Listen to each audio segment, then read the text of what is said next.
Yes, it is time for our conversation with Kendra Von Esh. It's time to find something more with God. Good morning, Kendra.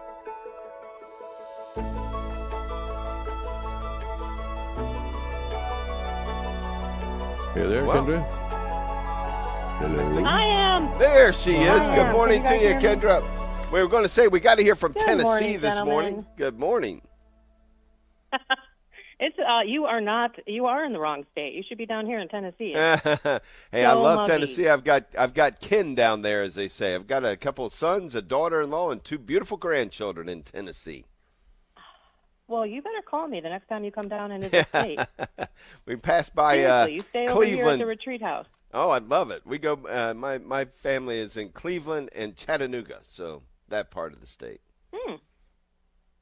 Awesome. Was that a stone's throw or what? It's 3 hours away from me, Oh, so okay. that's a little bit of a drive. That's but a big arm. I'll come yeah. meet you. Yeah, that sounds good. Well, we are grateful that you are Okay. here.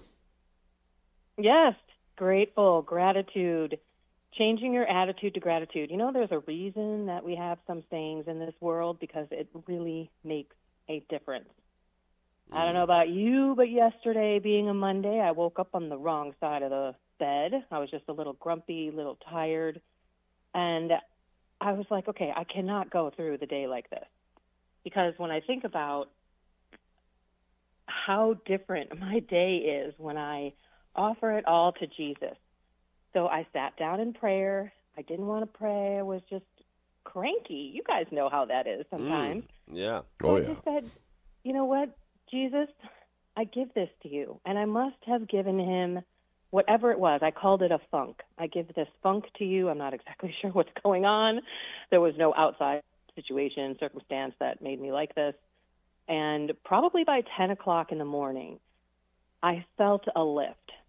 I started focusing on the blessings in my life. I started turning toward nature, looking outside, even though, again, it was very hot and muggy, just beautiful, God's creation around me. And my spirit lifted in such a way that I know he just took that funk, let's just call it that, out of me. And this is why all of us need to walk in that attitude of gratitude. When we look at our blessings instead of the things that are going wrong, all too often we focus on our problems, we focus on the negativity.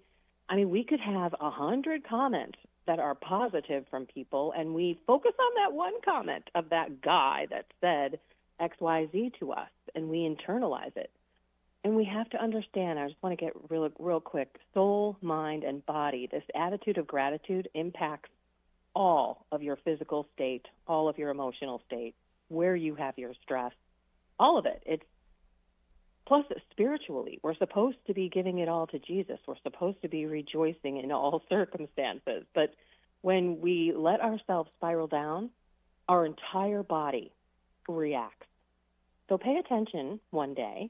When you actively look at your blessings, when you actively give God all of your negativity and whatever issues or problems, you surrender them to him, you trust him, versus the days where you just are in that funk and you keep focusing on it and you don't take those steps to offer up to God, those negative thoughts and actively change that attitude of negativity to the attitude of gratitude, you'll notice there's a huge difference in your day.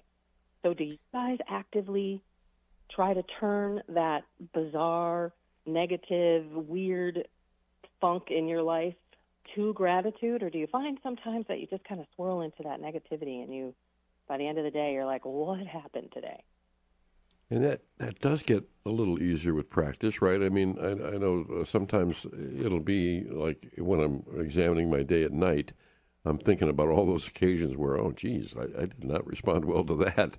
But to be able to react, on impulse each time and just have that attitude of gratitude, as you say, you can develop that over time. You can work on that. Well, and as you said, it's really important to practice it. Yeah, Go ahead, Kendra, you Dave. said about the old sayings. I live by one: "Fake it till you make it," and not in an unsincere, not in a way that isn't sincere, but in a sincere way of saying, got this day. I've got wonderful opportunity. Even if everything's not going my way, I can change that just by continuing to smile through it and have a good attitude. I love that. Love it. Thank you, Kendra. Amen. I love the fake it till you make it. Fake Get in it your till you car and make it. smile. People will think you're Absolutely. talking to someone on the phone. Don't worry. And also try to change somebody love it. else's day. You see somebody else in a bad mood, a waiter, a waitress, give them a gigantic tip. You see somebody at the grocery store, give them a Aw. compliment. Do something that'll turn that frown upside down, because like my mother said, if you don't, it's always going to stay that way. Your face will get stuck. Amen.